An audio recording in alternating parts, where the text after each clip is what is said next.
And recording in progress. All right.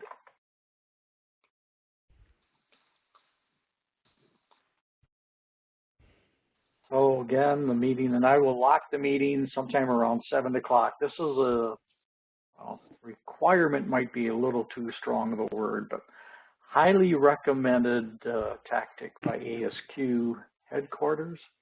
So if people who are going to join our meeting, if they haven't joined by 7 o'clock, probably don't plan to attend tonight. And it just prevents outside people from coming in and potentially nefarious deeds. The meeting's being recorded. You can always unmute yourself or use the chat feature if you'd like, if you have a question. And again, if you did not receive your RU certificates in the past, you should have received a thank you email from Bill Hottie. And in that email should be your cert as well as a link to our survey. If you did not get those RUs, you can either wait for that email to come to you after this meeting, or you can proactively just send an email to Bill Hottie and let him know that you did not receive your RUs and provide your name, member number, and email address, and he will get that to you. All right, as we like to do every meeting, we'd like to find out if there are any new attendees, maybe people for the first time or haven't been to one of our program meetings in a long time. If there's any such person out there and you'd like to identify yourself, please unmute and feel free to give us your name and if you have any particular interest. Are there any attendees here for the first time tonight? Anybody from out state or out of the state? I know we have Ron Baker, again, from Atlanta. I think this is your third or fourth meeting. Thank you, Ron. Maybe others as well. Hey, Bob. This is Rajiv. This is not my first meeting, but I've been trying to connect to this meeting for the last 4 months. I'm just glad I was able to do it today. Finally. All right. I know I've even made a personal trip one-on-one just to see if we can figure this out. So. Thank you so much. I'm glad you could finally participate. And we have Natasha Ellison from Atlanta. Great. Thank you. All right. So anyone here looking for advanced employment? One reason you might join this meeting for the networking and find out if anybody is aware of maybe an employment opportunity or a new job offering coming up in their place of business. One of our strategic plans is to significantly improve our career enhancement process. I mean, right now we have a career board, a job posting board, but we're competing with so many other organizations that already offer that. Indeed, LinkedIn, Monster.com. There's a whole host of organizations that already post positions, but where we think we have our value proposition in this arena is to have a stronger connection with local employers who have positions available in the quote-unquote quality arena. So that's what we are looking to design and emphasize an improved relationship with local employers. And got some exciting news on that front here in a few slides. If no one is looking for enhanced employment at this time, turn it around a little bit. Does anybody have a position to offer, or anybody aware of some openings in their employer?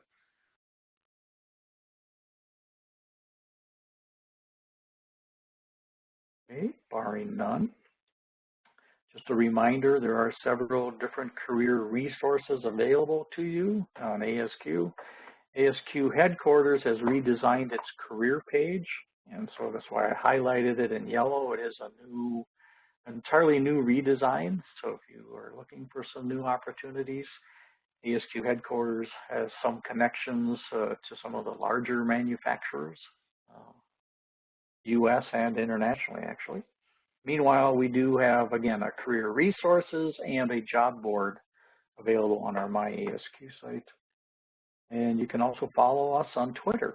As ASQ becomes aware of openings, they tweet it, and then because we follow ASQ, you can then get more information about that. So if you are a Twitter user, we would encourage you to follow ASQ Phoenix. Just a reminder that this month, July, the new member model at ASQ goes fully into effect. They've been talking about this for over a year now, and that they are finally eliminating the associate member type. I know a number of our members still call themselves associates. Just be aware that member type per se is being eliminated. If you are an associate, upon your renewal, you will automatically be moved up to what ASQ calls the full individual. And oh, by the way, that full individual member type is being renamed to professional. So effective this month, the member types within ASQ will be student, professional, meaning a full regular individual. If you have so many years of experience, you can upgrade to be a senior. If you have a lot of experience, plus you contributed to the society, you can be elected to fellow. We have 8 fellows in our section. I am one of those. And we also have, ASQ has what's called an organizational member type. An organizational member is someone, typically a large company, that can have every one of their employees participate as a member. Their membership is limited to electronic content only. So anything that's available on ASQ.org or on My ASQ, an organizational employee has full access to that. However, an organizational employee is not a member of the section or a member of any division unless they pay the additional organizational fees to do that.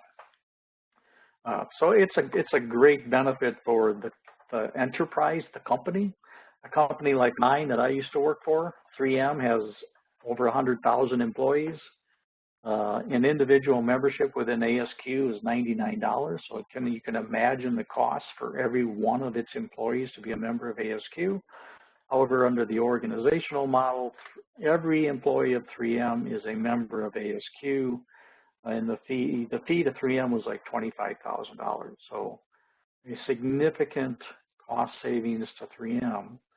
Now, granted, 100,000 employees, not every employee takes advantage of that ASQ membership. Very few of them may even know that they are a member of ASQ. But for all the people who work in the quality disciplines within 3M, they are all fully aware of their ASQ member type, and they get benefits as an ASQ member. And all individual memberships, whether it's professional, senior, or fellow, you now have access to all the electronic content of every member unit, every section, every division, every forum. Anybody who has a community on My ASQ, you have access to it. You're not officially a member of that section, division, or forum unless you pay that membership fee. Like for a section, it's $20 for every section that you would add. It's, I think, $10 for every division you add. And for that additional fee, you do get additional member benefits. But you do not have to pay those fees, and you still enjoy all access to all the electronic content. That's another reason why ASQ wants all of its member units to move away from their external sites and migrate to My ASQ. So log into My ASQ and you have access to everything in ASQ. Great way to improve your professional network and get additional training and education. Another announcement from ASQ. During this whole time of COVID and lack of face-to-face meetings, they did want to make sure that there was an incentive to stay connected. So for a limited time, as ASQ is offering members professional level and above, so unfortunately it does not include student, or if you're still an associate, until you get moved up to professional, you do not have access. But for professional level and above, you now have access for a limited time of these various journals. So you can go out to ASQ, click on the link for journals, and maybe you want to go out and just start downloading some features from these different journals while you can. And then, of course, there are other main journals, Quality Progress, Quality Management, JQT. They're available to all members, regardless of membership type. So for a limited time only, you have access to these journals. A couple more quick updates from the Phoenix section now, switching gears from headquarters to our section. Many of our members will recall we conducted this survey in May, where we are doing the analysis in June and July. Last month, in June, I was able to give this overview at the loyalty level. Loyalty is typically measured on 3 criteria: overall satisfaction, willingness to recommend, and intent to purchase or repurchase. And it's considered world-class if you score 80% or higher in each category. So I take my hats off again to our leadership team, to all of our contributors, all of our members. We're doing pretty well. Obviously, there's still opportunities to improve, but we're very happy with the level of satisfaction from our members about the section. So now this month, we've done a little more analysis of the survey, so I thought I would just give a few high-level snippets. Okay, so this was a 76-question survey. We had 109 of our 650 members, so about 18% of our members participated.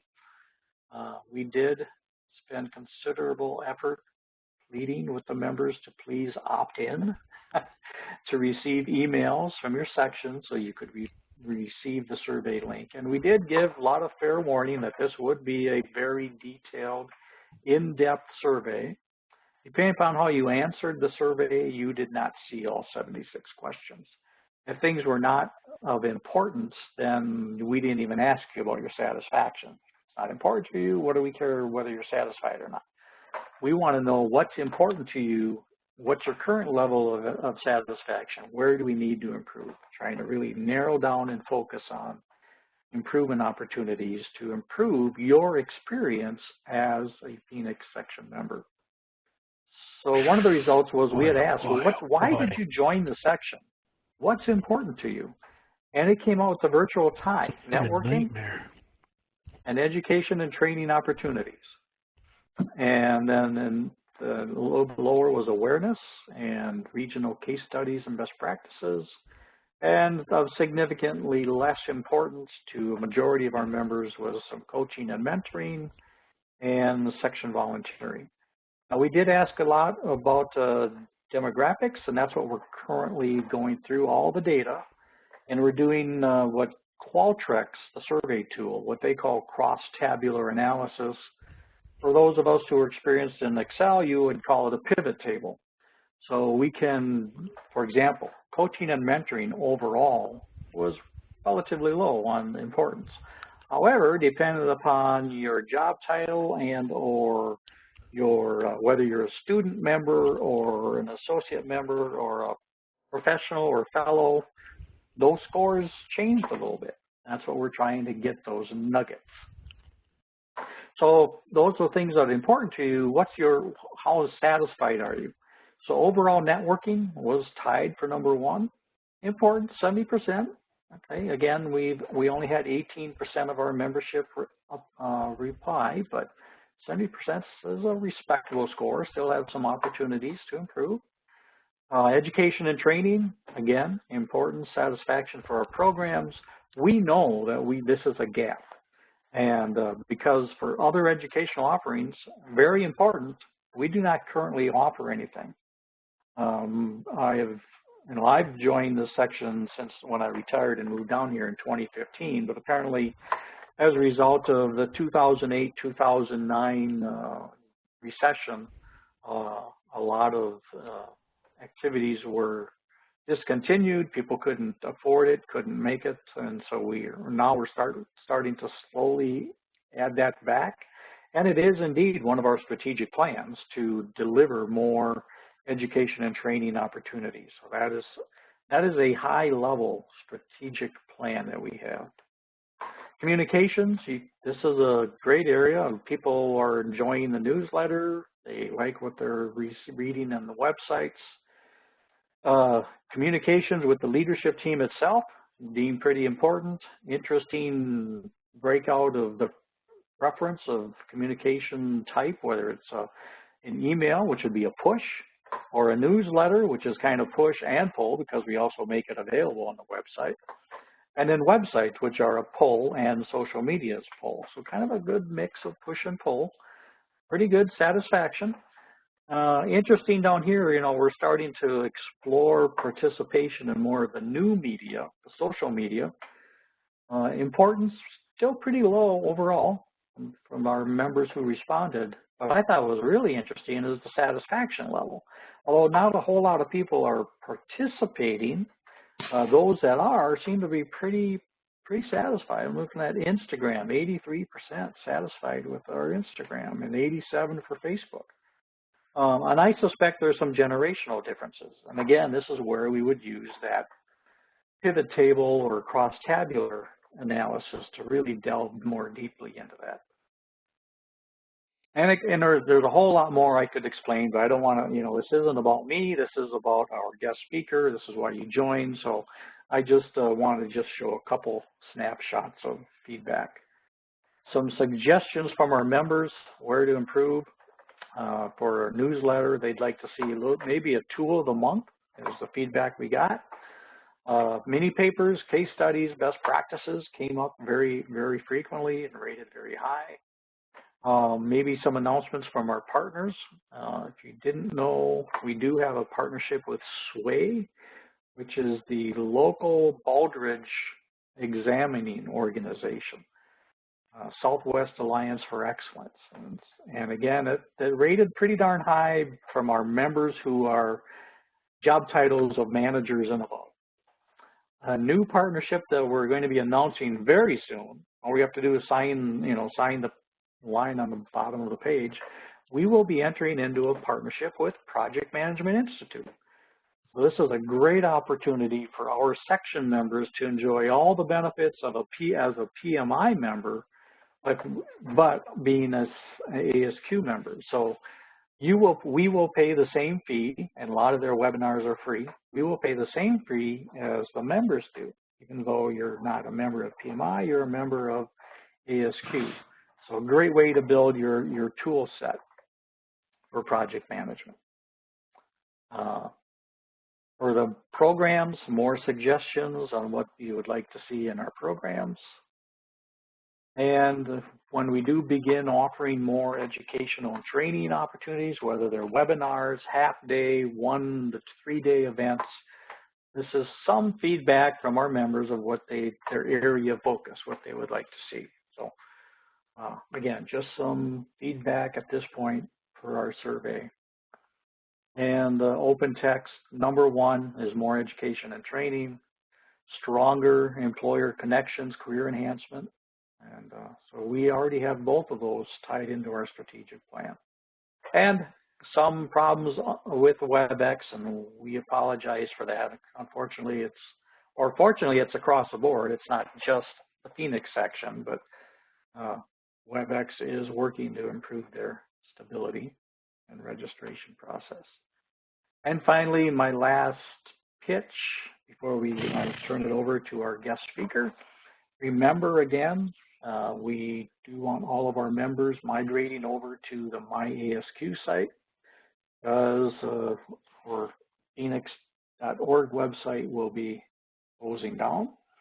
And to help incentivize you at least trying MyASQ, creating a profile, you'll be in the running for a gift certificate.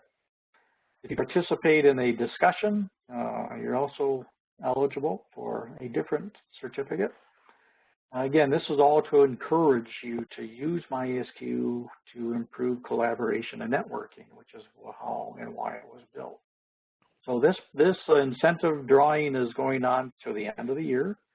We had a drawing in May, we've had a drawing in June. So these are our 6 members so we had 6 new members in June. A little disappointing. We had 20 new members in May. Only 6 joined in June. And of those 6, the 3 that were awarded, their choice of a gift certificate or a donation to St. Mary's Food Bank on their behalf are Kurt, Michael, and Christy.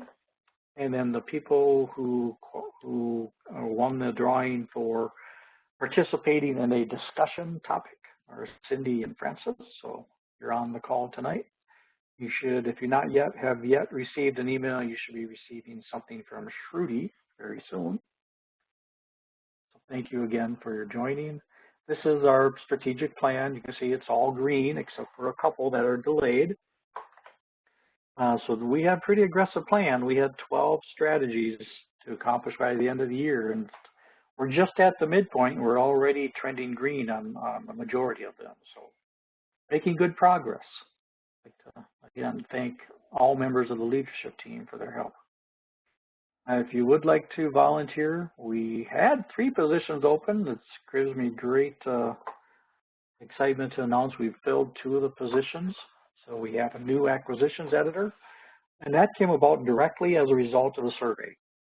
Members said they want more in the way of mini papers, case studies, and best practices. So we recruited someone to be our first ever acquisitions editor. Joe Juarez, faculty member at ASU, is graciously volunteered to fill that position. And so you will start seeing those types of contributions in our newsletter very shortly. All right, Joe. Yeah. And Voice of Customer Chair, our current VOC chair, has announced he's retiring, and so his position is available, and we just filled that within the last couple of days. This person is responsible for conducting the surveys, whether it's our satisfaction surveys for participating in events like the program meeting or education and training, to also when we do these very extensive surveys, which are not every year, maybe every 2 years. That's his or her role. And then we still do have an opening to be a co-chair with our arrangements person. This person would administer and support the on-site activities. Now, we're not doing face-to-face and probably won't for the remainder of the year. Oh, so unfortunately, this does not have as important of an urgency, but if anybody is interested, an on-site is just as it says for people who come to our events, takes registration and attendance, gives out the certificates, we award gift cards, and now that we're doing virtual, this person would just monitor for chat window and questions, just in case we get kind of busy. And they work with our other arrangements co-chair, who is responsible for actually signing contracts and arranging facilities and food and that type of thing. All right, and it is 7:55. I would like to introduce our speaker for tonight. Marilyn Wheatley from Minitab is a technical sales manager where she supports the commercial sales team in the Americas, offering value to quality practitioners via specialized presentations on Minitab use, data analysis, and predictive analytics. Her title of the presentation tonight is a case study from Crayola using Minitab. And Marilyn understands the challenges that quality practitioners face when trying to solve problems and works to show them how Minitab can make things easier.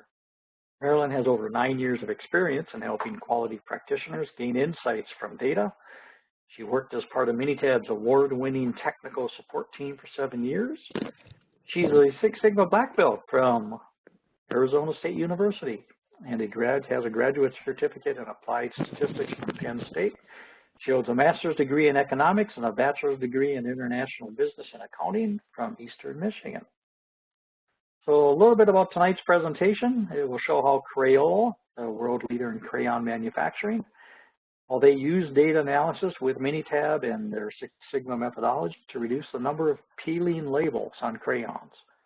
By solving the problem of peeling labels, along with other Six Sigma projects, Crayola has saved over $1.5 million in 2008 alone.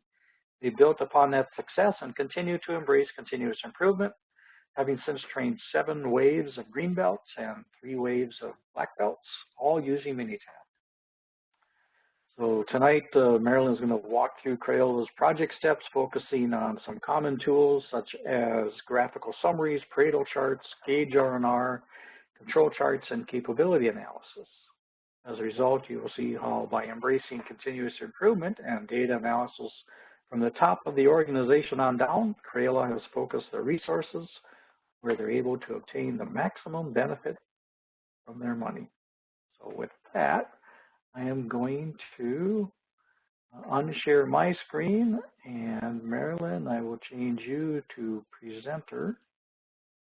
Let me stop sharing mine first, and make Marilyn presenter. All right, and with that, Marilyn, you should see some icons on the bottom of your screen. Great. Thank you so much, Bob. I'm just trying to make sure I'm about to share the right screen, and I haven't worked with WebEx before, so I'm not sure that I'm sharing the right thing. Bear with me here. Okay. So if you, yeah, so the third button in, there you go. Something's happening. Challenges. Thanks for your And if you would like to introduce Laura, I'll let you do that too. Yeah, absolutely. So first of all, thank you so much for having us this evening. It's an honor for us to present to the Phoenix ASQ chapter, and we're grateful for the opportunity to be with you tonight. Thank you again to Bob for coordinating. I'm Marilyn Wheatley. Little title change since the bio went out. My title is Solutions Architect, and I'm joined here with my colleague, Laura Rodriguez. She's a mid-market manager, and she covers the Phoenix area. And Laura, I don't know if you wanted to say anything else before I move on. I apologize. My internet has been going in and out, so I missed that. But likewise, we're really happy to be here with you guys today. I'm based here in Phoenix, so we were hoping to get to meet you guys in person, but yeah, we hope you find Marilyn's presentation interesting. Great. So today's presentation, as Bob said, is really just a case study from Crayola, the crayon manufacturer. They're heavy on Six Sigma and big on using Minitab. So what I'd like to do is share with you some background about how the Crayola Six Sigma program got started. You'll see some of the challenges they were looking to overcome and the tools that they used in Minitab to solve those problems. So sit back, relax, and let's dig in. So first off, just want to share the agenda here for you today.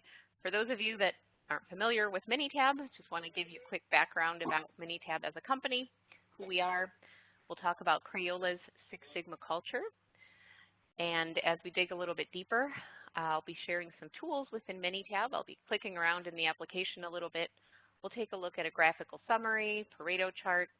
We'll take a look at Minitab's assistant menu. We'll look at a gauge R&R example, and we'll also look at control charts and capability analysis. And of course, the bottom line results are really what counts, right? That's what we're doing all of this for, in addition to the fact that it's fun, of course. So let's jump in. Again, background on Minitab, for those of you that are familiar with the company. So Minitab was originally developed back in 1972 at Penn State University by 3 professors that wanted to make teaching statistics easier. And in fact, today, the owner of the company is one of those 3 professors. She owns the company. So Minitab became an actual company, got a little bit away from Penn State there, and back in 1986, Motorola adopted Minitab. That was like our big first customer. They adopted Minitab as part of their big Six Sigma program, and that really launched this company into the commercial market, which today more than 90% of Fortune 100 companies use Minitab, and over 4,000 universities worldwide use Minitab to teach statistics. Okay, you can see on the right-hand side, our global headquarters are still located in State College, Pennsylvania, right where the software was originally developed all those years ago. And we've also got several different regional offices, as well as a network of partners and distributors worldwide.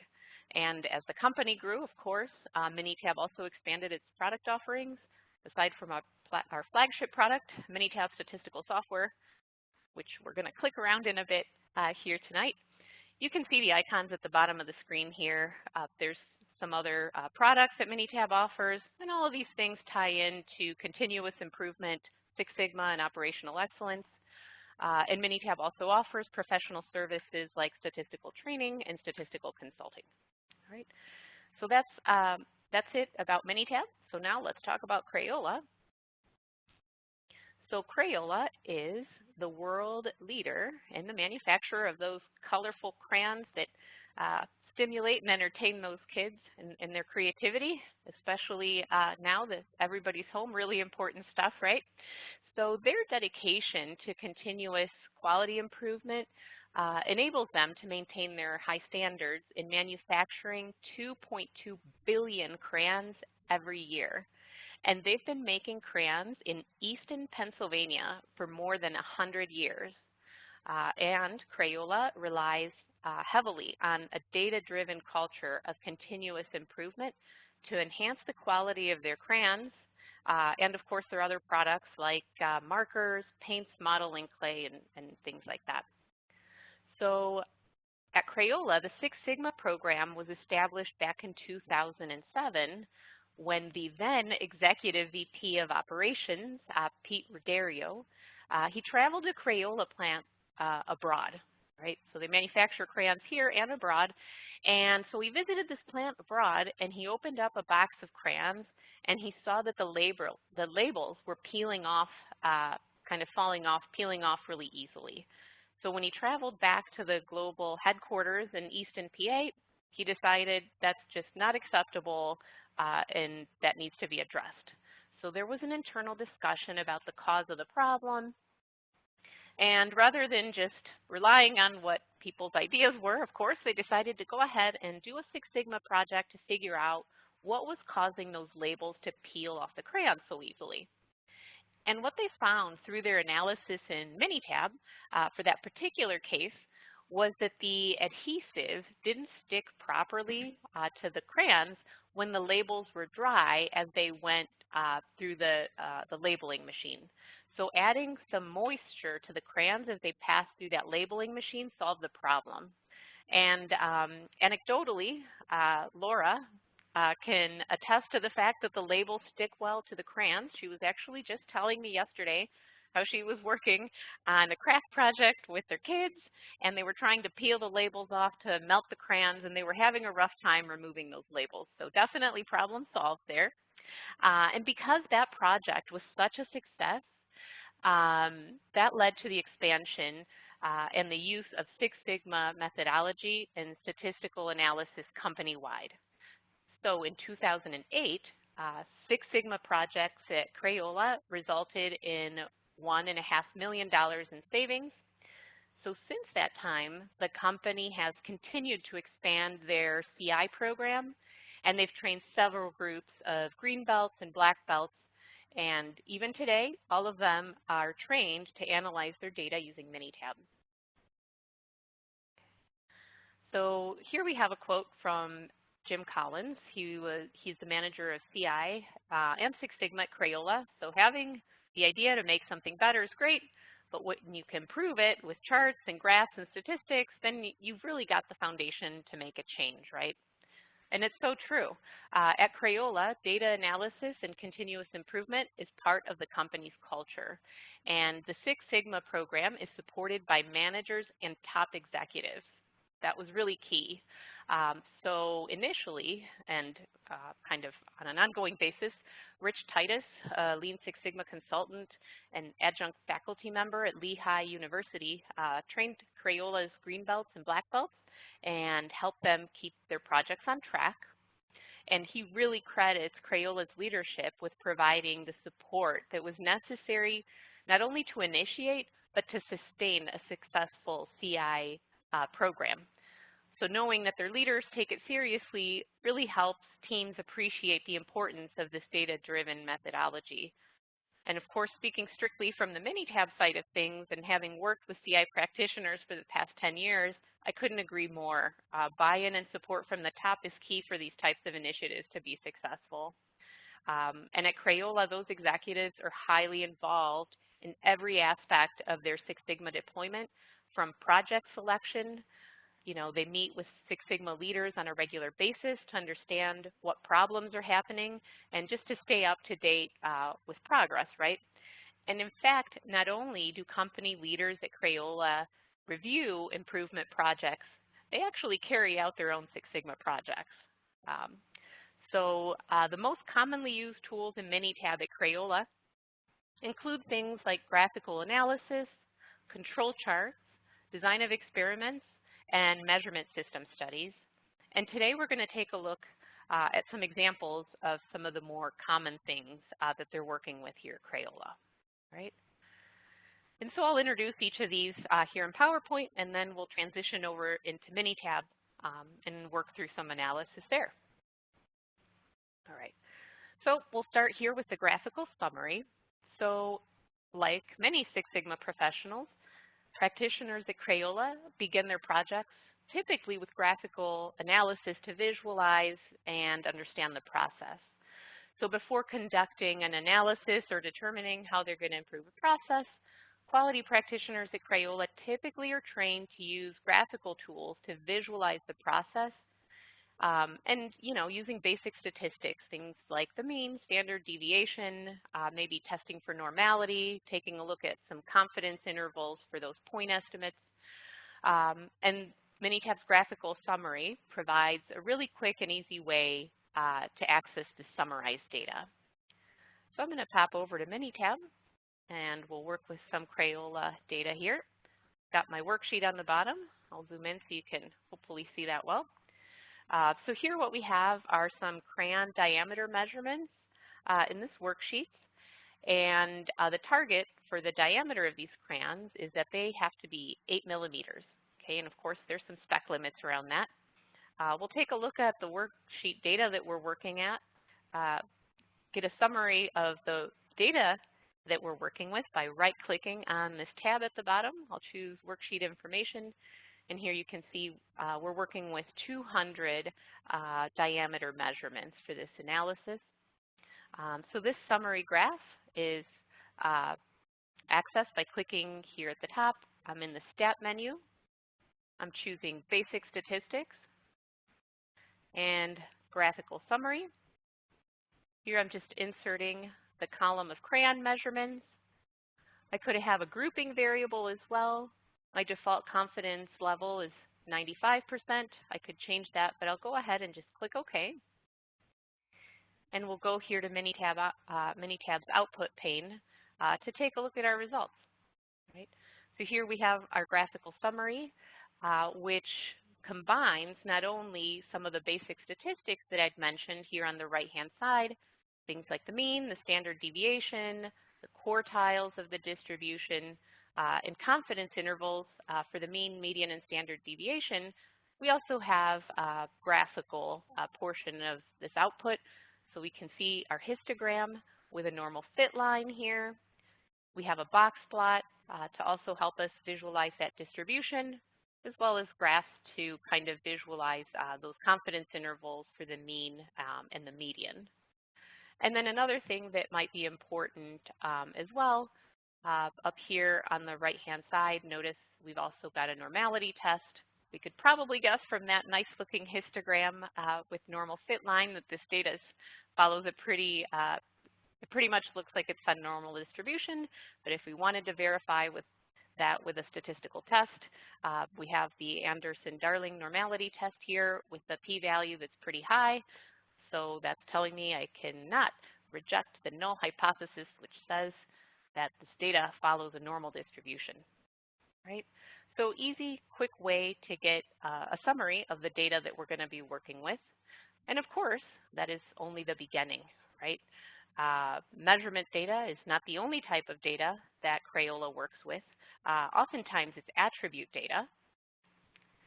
To take a look at that, we'll pop back over to PowerPoint here. Okay. So for attribute data on defects, Crayola practitioners are taught to use Pareto charts to identify the most commonly occurring types of problems. And of course, this is an easy to understand visual tool as well if we're sharing results with teams, right? Just a bar chart where the bars are automatically ordered in the order of decreasing frequency, right? And Crayola's quality practitioners know that a Pareto chart offers a quick and efficient way to prioritize quality improvement efforts, starting with the type of defect that occurs most frequently. So we'll take a look at this in Minitab. Bring back my worksheet, and we'll take a look at our Pareto data. Zoom in here so you can take a look. So this worksheet has information on the different types of defects that are found in crayons that were inspected, as well as the manufacture date and the shift, right? So day, afternoon, or night. And to run a Pareto chart in Minitab, we're going to use the Stat menu. In fact, I'm going to do something different, which I hadn't planned to do. We could use the Stat menu, but I'm going to show you a different option because this was one nice thing for green belts and people that were a little bit newer to data analysis in Minitab. This is something that Crayola also like to take advantage of in terms of newer users. We're actually going to use this assistant menu because, again, for anybody newer to statistics or maybe green belts, this is going to help them choose an analysis that is appropriate for the type of data that you have. So in this case, I'm going to go ahead and choose graphical analysis, since we're still not talking about any heavy-duty stats lifting. And you'll notice each option in the assistant has a similar looking decision tree. And so really, you wouldn't have to be a trained statistician to make a decision by following these decision trees, right? What is your objective? And we've got kind of three buckets here. Do you want to graph the distribution of your data, graph variables over time, or graph relationships between variables? Well, we don't have more than one variable, so we know we're not here on the right. We're just looking at the types of defects, and it's not really, something we want to graph over time. So if nothing else, I know I'm probably in this first bucket. If I knew what I wanted, I could just make my selection here. But in this case, I'm going to click here on Help Me Choose to get a little bit more help to make sure I'm making a good choice. So starting at the top, I'll have to decide what type of data do I have. Is it continuous here on the left, or is it count or summary to the right?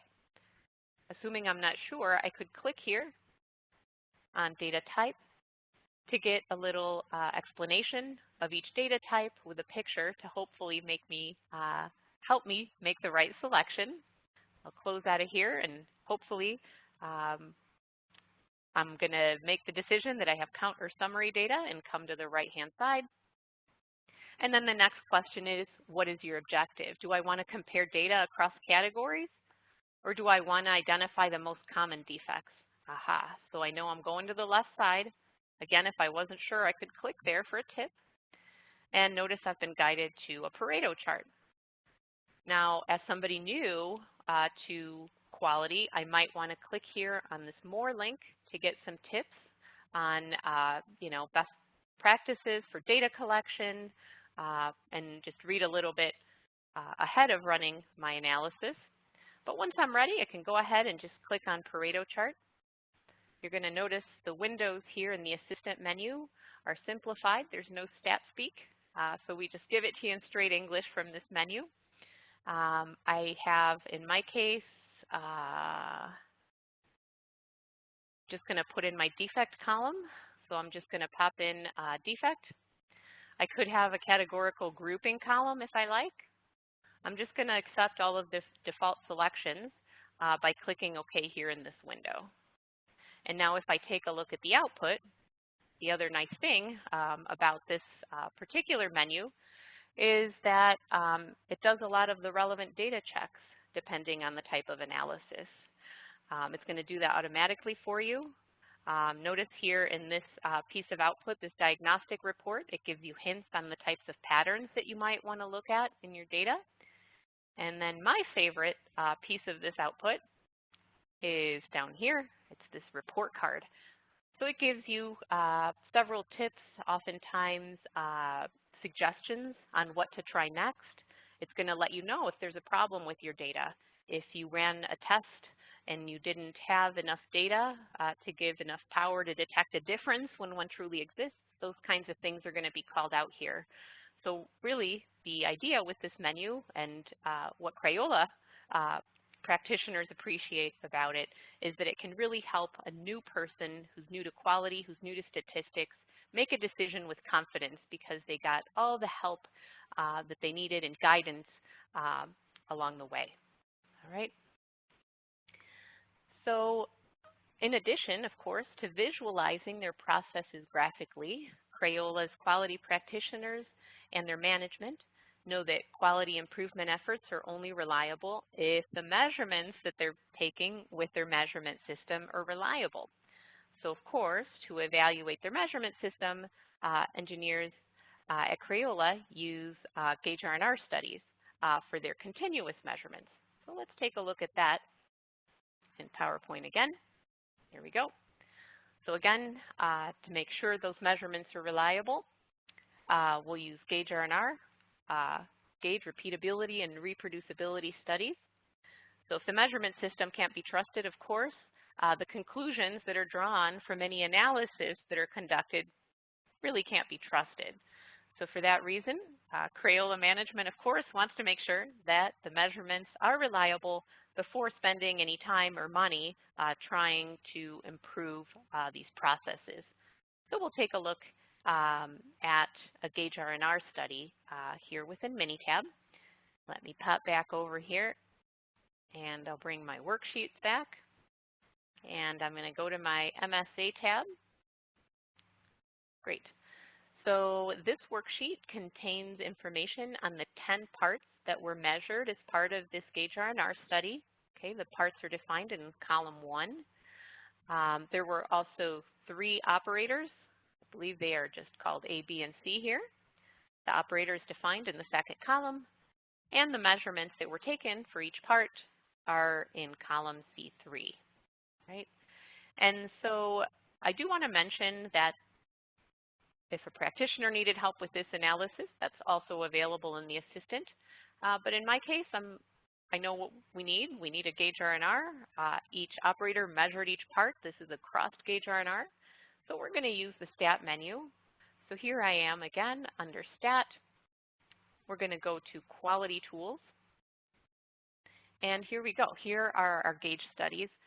For continuous measurements, of course, we're going to look in this gauge study menu.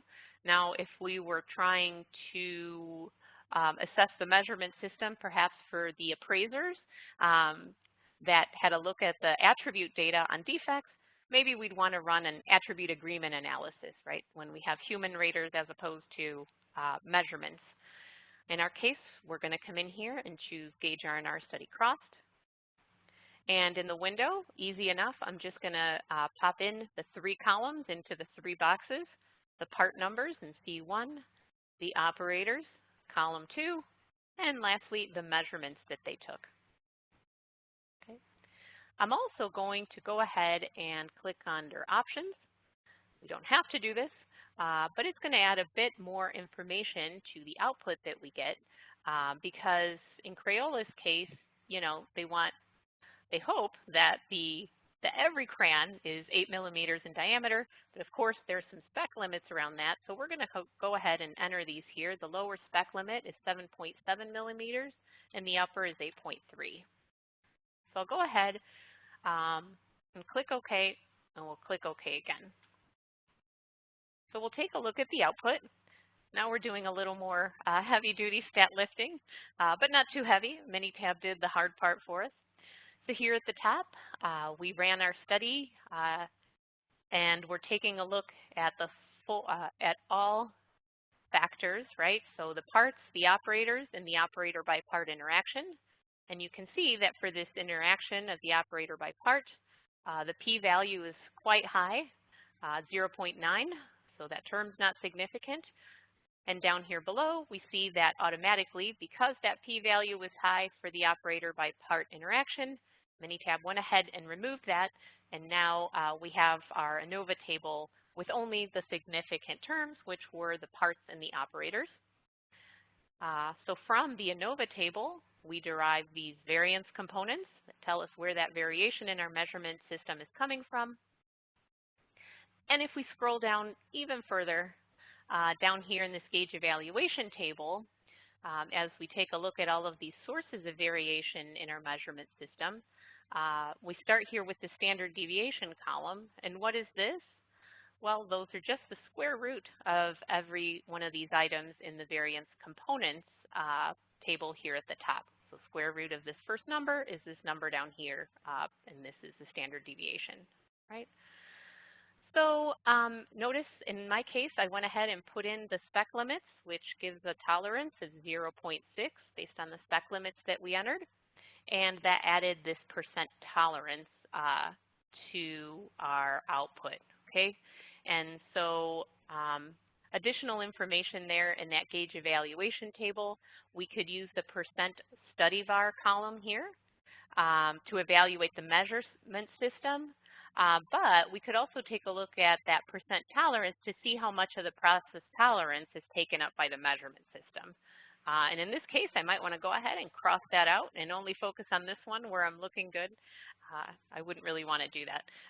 But we have that extra bit of information because of the spec limits that we entered. Okay. And down below, we can see these things graphically. We can visualize where the sources of variation are. We can take a look, for example, at these measurements by each operator to see if they're being consistent across operators. We can take a look and see here for each part how much variation there was with the measurements that were taken. All right. Clearly, this is maybe not the best measurement system. Again, if we were looking to improve the measurement system, we'd be looking at percent study var. Right. One thing that is most appreciated by a lot of people that use Minitab is the built-in help. So in this case, notice we didn't have those reports that the assistant gave us to interpret the results. However, we are not alone. The help here in Minitab 19 is available in this little drop-down menu, and I can click Help. And what that's going to do is apparently open in my browser on my other monitor. Let me bring that over. But what that is going to give us is directed, guided help interpreting the output for the specific analysis that we had in our output window.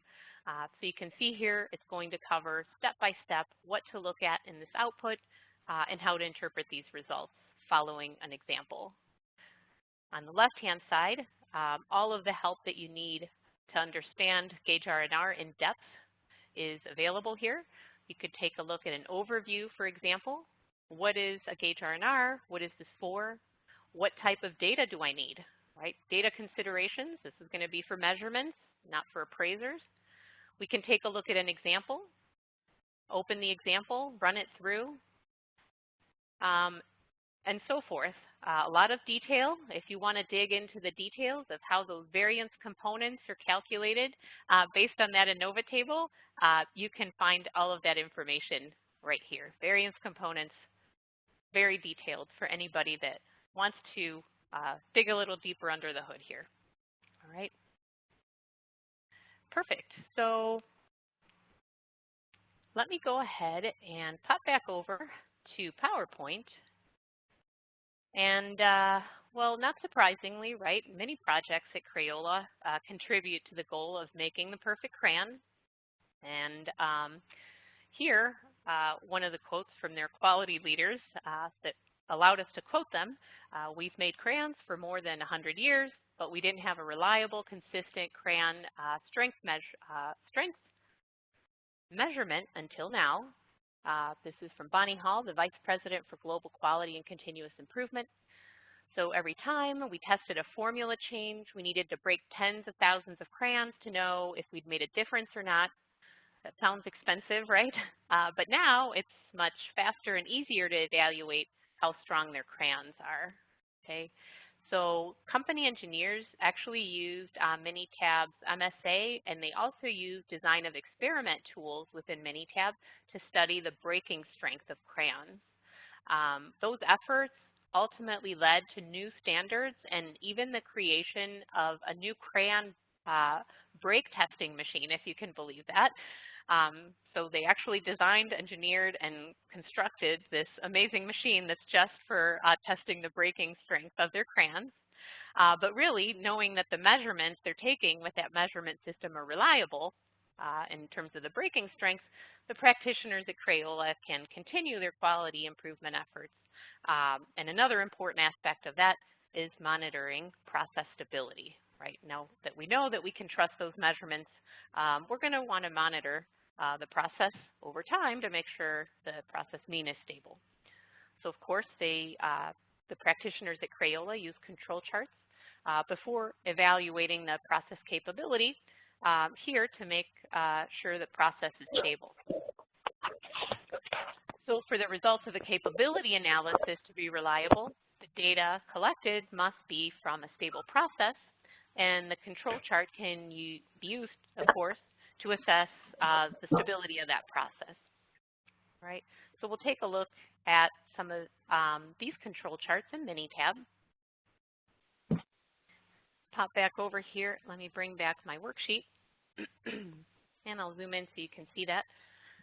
In our case, we're still working with crayon diameter measurements in millimeters, and so this worksheet has data that was collected in subgroups of 10.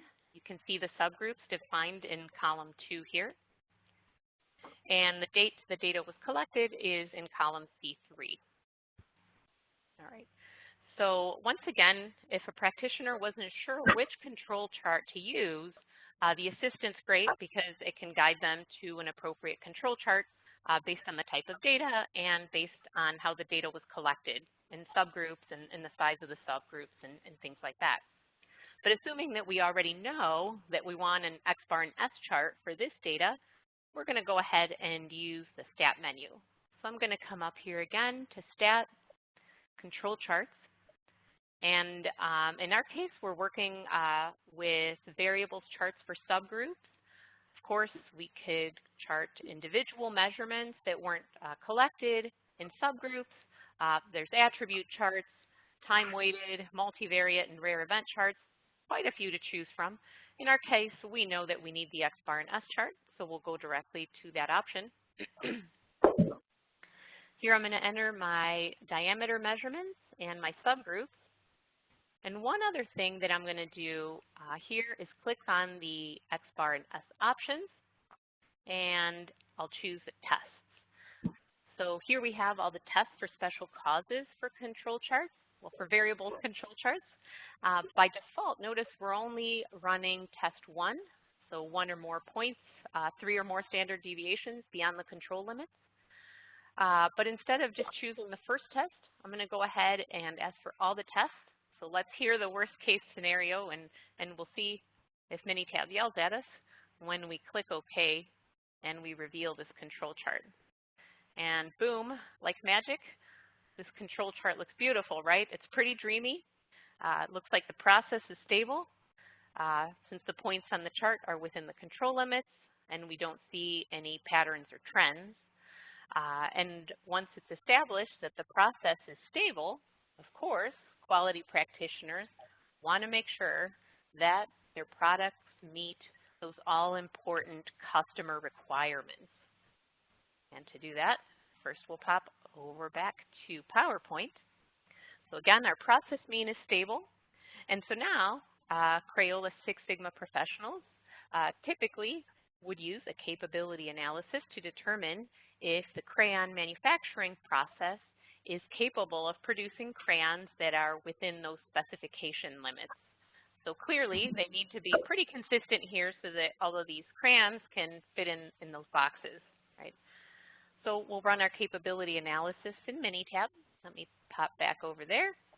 I know there's a lot of switching back and forth. I apologize for that. Bring back my worksheets, and here is my data for this capability analysis. And in this case, we're looking at, again, those diameter measurements. There's actually 200 crayons that were measured here in groups of 10, each of them for 20 days. So I'm thinking we should have quite a few measurements. Let's take a look. We have 200 measurements that we're working with. And we're working with, of course, those same spec limits as before. And to run a capability analysis, I'm going to come up here again to the Stat menu. I'm going to choose Quality Tools. Now, there's a couple of different options that we could use. One of them is called the Capability Six-Pack. And I know it's late, but it's not that kind of six-pack, right? It's just a graph with 6 graphs in it that includes a control chart. So if we didn't want to take that extra step of generating a separate control chart, we could evaluate that process stability using the six-pack. In our case, we already did that. Another thing that's included in the six-pack, we would need to go ahead and run a capability analysis is that we're going to have to make sure that the data follows the selected distribution. And for most of us, in most cases, we hope that the data is normal because everybody understands the normal distribution. It's the most common. So before I proceed to this capability analysis, I'm actually going to have to go ahead and run a normality test. And so that's here under Stat, Basic Statistics. And we're going to go to Normality Test. We'll just pop in our measurements to make sure this data is looking pretty normal here. And if we take a look at the output, we can see the points are pretty close to the straight line here. And on the right-hand side, we've got our Anderson-Darling value and our p-value to help us make our conclusion, to make a decision. The p-value is pretty high, in this case 0.544. So we'll proceed under the assumption that this data follows a normal distribution. And now that we've checked that the process mean is stable and the data follows the normal distribution, we're ready to run that capability analysis. So back to Quality Tools, Capability Analysis, and I'm going to go ahead and choose Normal. So we have our crayon diameters, which we'll enter. We have a constant subgroup size because each time the measurements were taken, they were taken in groups of 10. We'll enter our lower spec limit of 7.7 millimeters and our upper spec limit of 8.3. And I'm just going to, actually I'm going to go ahead and hit Options. Okay, this is something new for those of you that have seen Minitab before but maybe had a previous version. I'm going to go ahead and ask to include confidence intervals, and I'm going to choose to display one-sided confidence intervals for my estimates. And we'll talk more about what that, what the selection means once we see the output. I'll click OK, OK again, and we'll go to our output pane here to see the results. I'm going to make this a little bit smaller so it all fits within the window. There we go. So this looks pretty nice, right? It looks like this process fits pretty well within these upper and lower spec limits, and it's quite centered. And we have our summary statistics for our overall and within capability on the right-hand side. So here we can see for overall, we've got a PPK of 1.46. That's looking pretty good. And CPK 1.48, also looking pretty nice. Now recall that I asked to get one-sided confidence intervals. So what does that mean? So that's kind of a new option here within Minitab 19. So if you choose that you want one-sided confidence intervals, Minitab's going to give you the worst case scenario depending on the metric, right? So if we're talking about things like PPK and CPK here, notice what I have is the LB, the lower bound 95% confidence interval for PPK, and the lower bound confidence interval for CPK. So that's going to be the worst case scenario for these statistics, the lowest that we'd expect CPK or PPK to be with 95% confidence. And notice that across the bottom here, we also get these results in the terms of the ppm, right, the defective parts per million. And in that case, notice that we only have the upper bound confidence intervals for ppm, right? The upper bound confidence interval is the worst side of the distribution for that metric. That's the highest that we'd expect ppm to be with 95% confidence. So really what I like about that one-sided option is it sort of cleans up some of the clutter in the output. It's a little bit cleaner because really we're interested in the worst case scenario, right? All right, perfect. And so again, these results look great. Our CAPA indices are above 1.33. We're looking good. Product is between the specs, so nice job, Crayola. And not only did they do a good job with their analysis, right, but the bottom line had some pretty nice results for Crayola as well. So at Crayola, quality professionals know that the quality initiative is really about a long-term effort.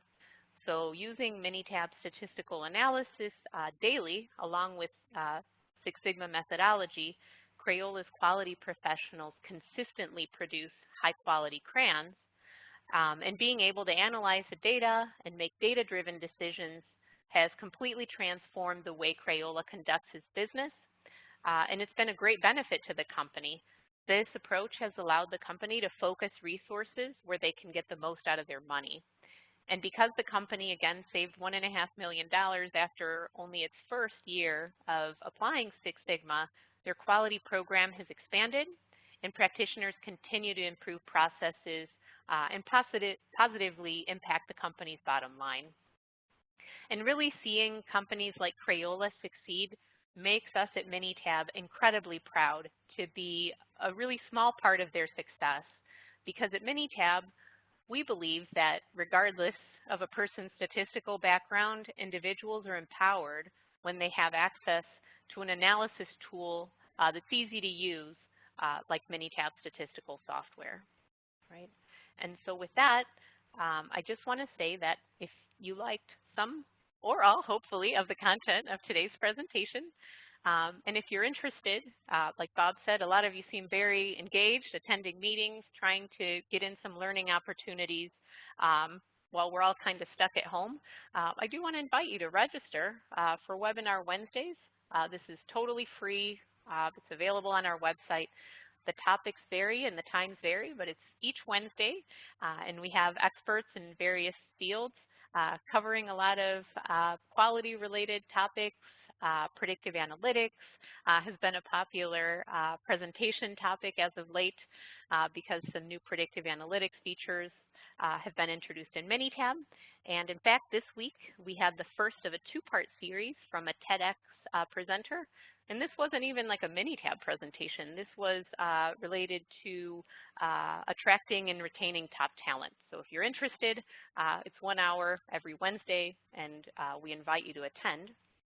And with that, I'm going to go ahead and put up Laura's, my colleague Laura's contact information here.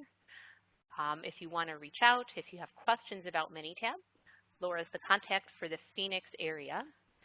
And with that, I'd also like to go ahead and open it up for questions. If you have questions about this or anything else that you were thinking about in Minitab, if there's something that you'd like to take a look at, glad to show you that.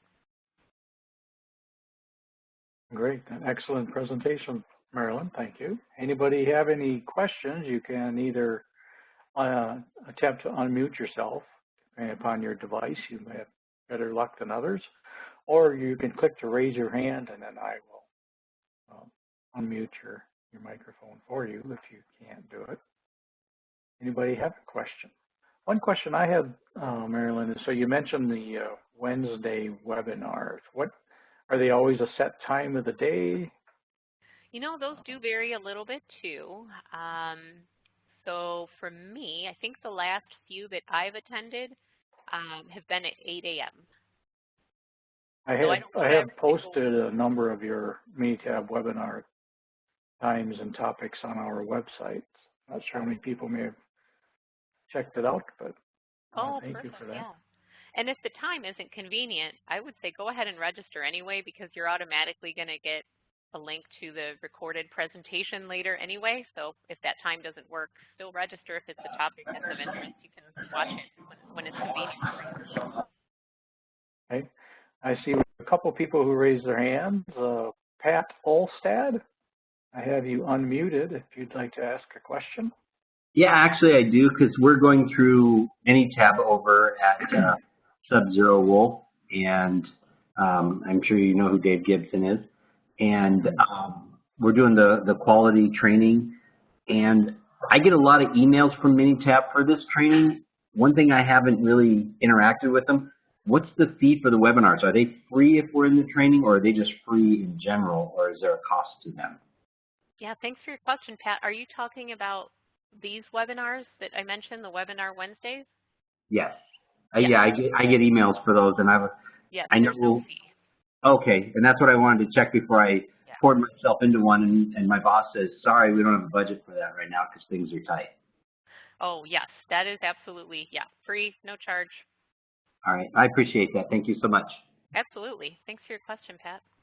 Thanks for using Minitab. Oh, for sure. Enjoying it. Wonderful. Great. Thank you, Pat. I have a question from Ron Baker via the chat. Do you have the URL or the link for Webinar Wednesdays, or how do we find that? Absolutely. Let me show you. Since I had my Minitab help, my browser's up here, I'll just I'll show you where you can get to that. So I'm just going to the main site. That is minitab.com. And there might be about 50 ways to get to the same page, but I only know the tech support way because I have it seared into my brain. So I always click on support in the very top right corner here, if you see that. Oh. Clicking on support, and then there's kind of this black bar across the top. And again, to the far right where it says resources, here's webinars. Okay. And so you can register here. You're registering for the series. So here you can see some of the past presentation topics, and you can view these on demand as well.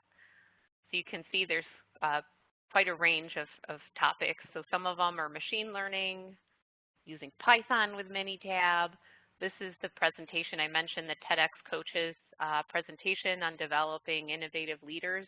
So you can watch any of these at your convenience or register for the upcoming live presentations. And sorry, this is Laura, not to interrupt, but I also included the link to sign up for Webinar Wednesdays in the chat for anyone who's interested. Perfect. Thank you, Laura. Thank you. And Tom Lawson, you raised your hand. Do you have a question? Yeah, I only wanted to ask about the quality of people that could attend if there was a limit. Oh, that's a good question. I believe, I forget what solution we use. I think it's GoToMeeting, and because it's a public webinar, I'm almost certain that the limit is something like 800 people. It's a lot. Okay, thank you. Yeah, sure. And from my memory, I don't think we've ever run into a situation where there wasn't space for everybody. They do fill up. There's usually several hundred people in attendance, but we've never run into a situation where everybody couldn't get in there that wanted in. Okay. And we also have a hand raised from Sabu Sabramian. Yeah. Hi, can you hear me? Hi, yes, I can hear you. Hi. So did you use actual data from Crayon, or this is like fictitious data? So the data itself is not their data. They would not share all of that with us to that level of detail. But yes, these are the analysis that they teach in this order. So some of it, yes, it's directly from them, but the data itself, no, it's not. Okay, because I was just curious because you have up to 5 decimal points for measurements, right? So that's why I was wondering whether they were able to measure up to a hundredth of a micron or something like that accuracy for diameter. Oh, I gotcha. Sure. And they might. I don't know if they want to invest that kind of money to make sure those crayons can get stuffed into that box, right? Yeah, it's like pretty great resolution for a big object like that. So that's why I was curious. Okay. Oh, right. Yeah, yeah. Usually we see the opposite problem, right? Not enough resolution in a Yeah, measurement exactly. device. Yeah. Yeah, I've never seen someone have too much resolution. That's not usually what we see. Thanks. Thanks for your question. Thank you. Anybody else have a question? So what is, I guess, show my ignorance. So what is Python? Yeah, let me show you. I know Python, you have a new capability or feature you can use Python. Absolutely, yeah. Explain a little bit about that. Yeah, so Python is a high-level programming language. So if any of you have worked with like maybe R in the past, it's similar, but it does a lot of other things. You can access files from a network, open them, do a lot of analysis. It's really a popular language in data science. There's a lot of like open source scripts that you can get to run. And the benefit to having integration, Python integration with Minitab is that, you know, there's some analysis or some graph perhaps that, you know, maybe Minitab doesn't have and you'd like to run. Again, that's open source. Python scripts are available online. You can just search for them. And what's pretty cool is you don't have to be some kind of fancy programmer to have access to these custom analysis yourself. In my case, I put what I want to use here in this Python scripts menu at the top. And a feature of Python is the data could be here in Minitab, and Python can grab that, or the data could be in on my computer, but not necessarily in Minitab. So, for example, one thing that I personally had encountered working with a hospital, they were, you know, trying to do some data analysis on some customer survey data. And so by survey, I mean, you know, people went in and typed up a bunch of information or feedback they had about this hospital, and they really weren't sure, you know, sort of how to work with that. Well, one of the things that they could work with and that I found for them was a Python script to run a word cloud. Okay, and this is linking to a data set that I've got on my computer that's got about 36,000 rows of data, and it's all just text. You know, people wrote in about their experience at a hospital. It's actually in a Excel file. And again, I've got it set up here where I can just click this button, and Python's going to go out, grab that Excel file, separate out all the words, get the counts of all the words, remove what are called stop words like and the. And here what's displaying for me are the most frequently occurring words, the most frequently being larger here. This was a data set. This isn't the hospital data, of course. I can't share that. This is some data that I found on the internet. It's some Amazon tablet review data. But you know, gives you an idea of what kinds of things are trending or popular if you're working with text data. And if you did see Python mentioned in those webinars, there's a couple of webinars that talk about working with text analytics in Python with Minitab that go pretty in depth, so pretty cool stuff. Very good. Thank you very much. Absolutely. All right. Well, having seen no additional hands raised or chats or questions, I want to thank you, Marilyn, and you, Laura, for giving an excellent presentation on how to use data to improve a process and kind of a guided tour of some of Minitab's capabilities. Thank you very much. Thank you so much, Bob. Really appreciate your time and all of you for being here with us tonight. Yeah, thank you all. It was a pleasure. All right. Just to wrap up our presentation here for this evening, I should share my screen. Do you want me to stop sharing here, or can you do that, Bob? There you go. Should be good.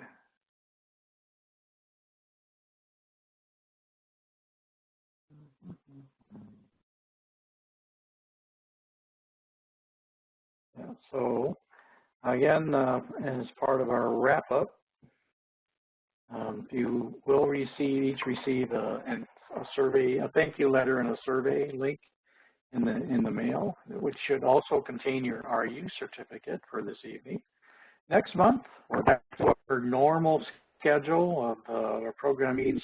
Customarily are held on the second Thursday of every month. July was a special cause in that we wanted to avoid any potential conflicts with any possible 4th of July family holidays or events. So next month we will be holding our program meeting on August 13th, the usual time.